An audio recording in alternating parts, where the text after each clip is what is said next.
আসসালামু আলাইকুম, বিসমিল্লাহির রহমানির রহিম। সুপ্রিয় শিক্ষার্থীবৃন্দ, তোমাদের অষ্টম শ্রেণীতে পড়তেছো। তোমাদের আজকে ইসলাম শিক্ষা বই থেকে সূরা আল ফিল নিয়ে আলোচনা করব। তো সূরা আল ফিল কোরআনের 105তম সূরা। এটি মক্কা নগরীতে অবতীর্ণ হয়। আয়াত সংখ্যা হলো 5টি। ফিল অর্থ হাতি। এই সূরায় হাতি বাহিনীর করুণ পরিণতির কথা বর্ণনা করা হয়েছে বিধায় এই সূরার নাম রাখা হয়েছে সূরা ফিল। শানি নজরুল। আরবের ইয়েমেন প্রদেশের শাসনকর্তার নাম ছিল আবরাহা। সে ছিল খ্রিস্টান।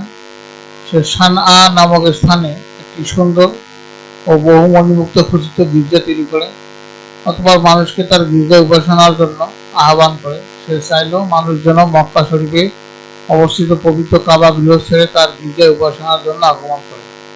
কিন্তু মানুষ কাবা গৃহকে খুব সম্মান করত, সুতরাং তারা তার আহ্বানে সাড়া দিল না।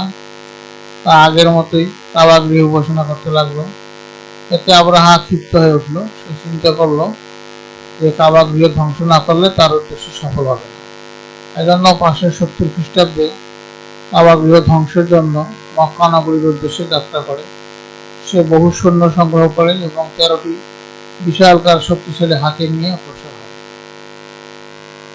আবরাহার আক্রমণের সংবাদ পেয়ে আব্দুল মুতাল্লিব কুরাইশদের পাহাড়ে আশ্রয় নিতে বললেন।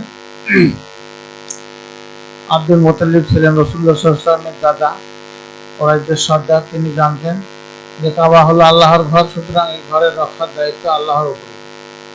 আব্দুল মুতাল্লিবের নির্দেশে কুরাইশগণ পার্শ্ববর্তী পাহাড়ে আশ্রয় নিল। পরদিন ভোরে আবরাহা তার বাহিনী নিয়ে কাবা অভিমুখে রওনা হলো।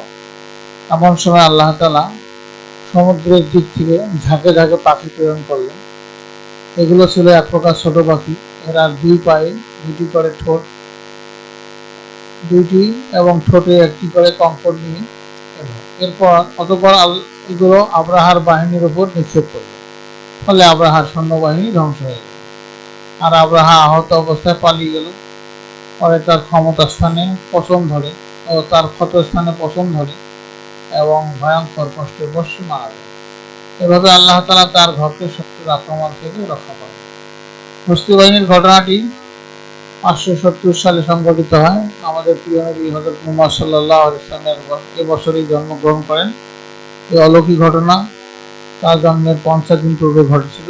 আল্লাহ তাআলা এই সূরা নাযিল করে এই বিশেষ ঘটনা সকলকে জানিয়ে দেন। এখন আমরা শব্দার্থগুলো জানবো।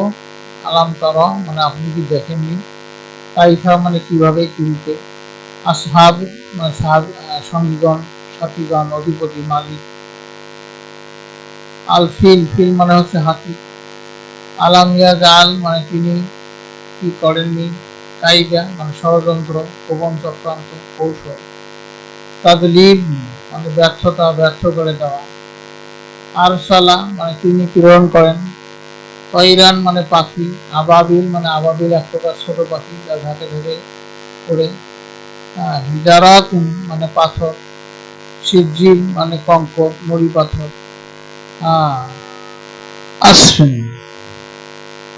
আসফিন মানে তৃণ খড়কুটা। মাকুল মানে ভক্ষিত বা ভক্ষণ করা হয়েছে। এখন আমরা সূরাটি অনুবাদ শিখব। বিসমিল্লাহির রহমানির রহিম। আলাম তারা কাইফা ফাআলা রাব্বুকা বিআসহাবিল ফিল। আপনি কি দেখেননি আপনার প্রতিপালক হস্তি বাহিনীর প্রতি কিরূপ আচরণ করেছিলেন। আলাম ইয়াজাল কাইদাহুম ফি তাদলিল। তিনি কি তাদের কৌশল ব্যর্থ করে দেননি। আরসালা আলাইহিম তায়রান আবাবিল। আর তিনি তাদের প্রতি ঝাঁকে ঝাঁকে পাখি প্রেরণ করেন। তারমিহিম বিহিজারাতিন মিন সিজ্জিল। আর সেগুলো তাদের উপর কঙ্কর জাতীয় পাথর নিক্ষেপ করে। ফাজআলাহুম কাআসফিন মাকুল। অথবা তিনি তাদের ভক্ষিত তৃণ সদৃশ করেন।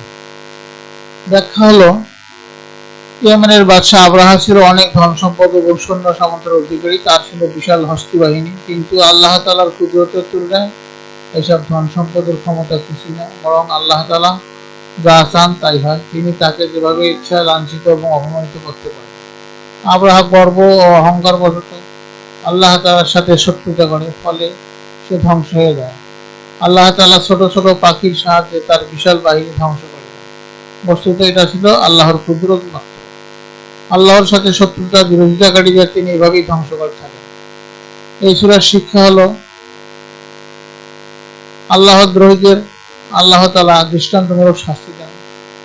তিনি এদের সমস্ত কলাকৌশল ব্যর্থ করেন। আমরা আল্লাহ তাআলার অসীম ক্ষমতা সম্পর্কে বিশ্বাস রাখব, তার আদেশ নিষেধ মেনে চলব, তার দিনের সাথে কখনো শত্রুতা করব না।